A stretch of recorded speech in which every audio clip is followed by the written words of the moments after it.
Hola, ¿qué tal? Buenos días a todos nuestros radioescuchas. Estamos aquí transmitiendo desde Ciudad Juárez, en esta que es su estación favorita.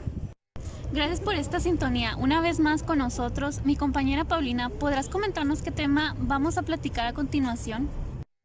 Hola a todo nuestro apreciado público. Claro que sí, Paola. El día de hoy vamos a viajar al pasado con nuestra famosa cápsula del tiempo, conmemorando así a un personaje de la historia de nuestro país. Exactamente.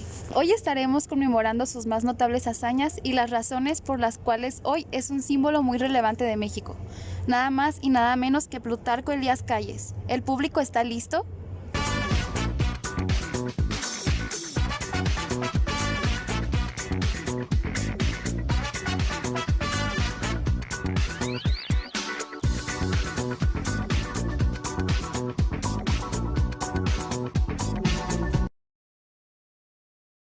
Bueno, como ya lo mencionaron, hoy hablaremos de Plutarco Elías Calles, pero primero, ¿quién fue? Francisco Plutarco Elías Campuzano nació en Guaymas, Sonora, el 25 de septiembre de 1877 y murió en Ciudad de México el 19 de octubre de 1945. Era más conocido como Plutarco Elías Calles. Fue un político y militar mexicano, así como presidente de México desde el 1 de diciembre de 1924 al 30 de noviembre de 1928. Fue una destacada figura en el México postrevolucionario, pues después de concluir su presidencia fue apodado como el jefe máximo de la revolución, pues se dice que controlaba a los presidentes entre 1928 y 1934, periodo que se le conoció como el Maximato, debido a su apodo. Maestro de una escuela en el estado de Sonora, en 1912 abandonó su labor docente para ingresar en el ejército revolucionario del general Álvaro Obregón. Como capitán, luchó contra el movimiento oroquista y, un año más tarde, participó con las tropas de Obregón en el derrocamiento del presidente Victoriano Huerta. En 1915 alcanzó el grado de coronel por sus destacadas actuaciones militares en la lucha de Pancho Villa. Claramente, cada vez más se inmiscuía en el gobierno. Venustiano Carranza lo nombró gobernador de Sonora, promulgó una nueva constitución para el estado y diversas leyes agrarias, laborales, en el marcado corte social. En 1919 Carranza lo nombró secretario de Comercio y Trabajo. Si bien no duró mucho en el cargo, Calles dimitió y apoyó el plan de Agua Prieta, con el que Obregón destituyó a Carranza de la presidencia. Tras el asesinato de Carranza, Obregón obtuvo la victoria en las elecciones. El nuevo presidente nombró a Calles secretario de Gobernación. Después del fracaso de la rebelión de los seguidores de Adolfo de la Huerta, Plutarco Elías Calles fue elegido presidente para el periodo comprendido entre los años 1924 y 1928.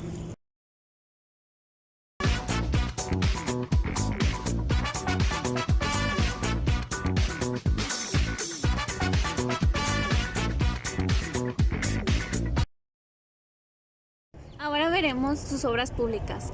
Las obras que realizó Plutarco Elías Calles durante su gobierno fue la creación de bancos, tales como el Banco de México, el Banco Nacional de Crédito Agrícola, Banco del Trabajo, Banco Nacional Hipotecario y de Obras Públicas. Transformó al pequeño Banco Ejidal y la mayoría de la antigua banca emisora mediante acuerdos legales y financieros. Se amplía la red de carreteras, un ejemplo entre la de México y Acapulco, y creó varias escuelas, tales como la Escuela de Agronomía de Chapingo y la Escuela Médico Veterinaria.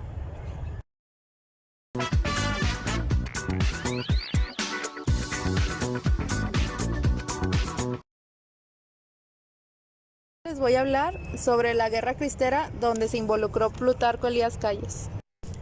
Fue entre 1926 y 1929, durante el gobierno de Plutarco Elías Calles, que se dio uno de los enfrentamientos armados más sangrientos en gran parte del país, denominada como la Guerra Cristera.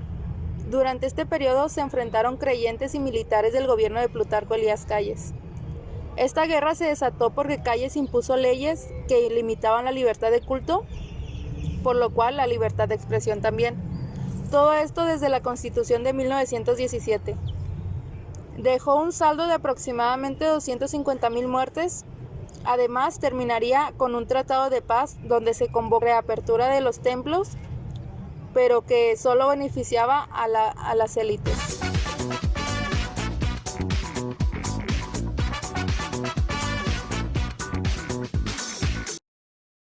este periodo viene el Maximato. Este se dio entre los años 1928 y 1934. Este se desembocó tras la muerte de Álvaro Obregón, quien había ganado las elecciones de 1928. Pero tras su asesinato, Plutarco Elías Calles crea un partido político, que fue el Partido Nacional Revolucionario, por el cual podría tener el poder del país sin hacerlo muy obvio. En este periodo fueron presidentes Emilio Portes Gil, Pascual Ortiz Rubio y Abelardo Rodríguez. Es entonces que Calles se autodenomina con el nombre de Jefe Máximo de Revolución. Es por eso que se le denomina Maximato a este periodo. Concluye cuando Lázaro Cárdenas del Río entra al poder como presidente y expulsa a Calles del país por sus influencias en el gobierno y por haber manipulado como títeres a sus gobernantes.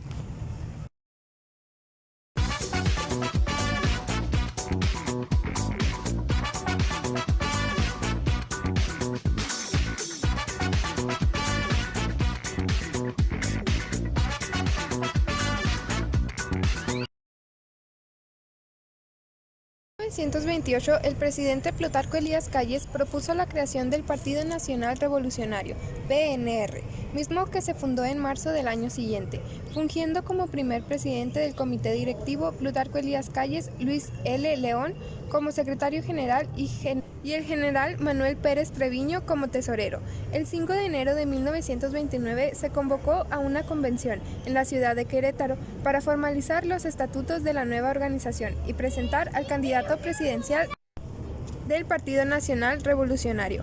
9 años después, en 1938, luego de la ruptura entre el general Plutarco Elías Calles y el entonces presidente Lázaro Cárdenas, en el cual participaron varios miembros distinguidos del partido, como el expresidente Emilio Portes Gil, se realizó un cambio en las directivas del partido a nivel nacional y en sus filas se incluyó a varias centrales obreras del país que hasta entonces estaban oficialmente fuera del partido y se cambió el nombre a Institución por el Partido de la Revolución Mexicana, PRM.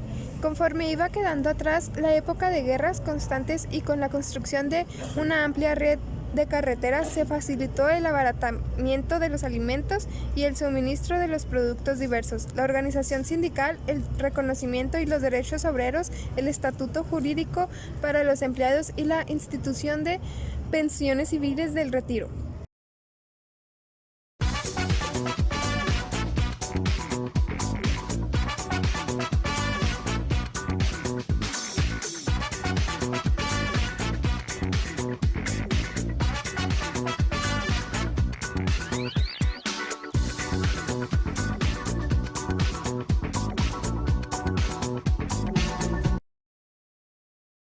La verdad que la historia de México nunca va a dejar de sorprendernos.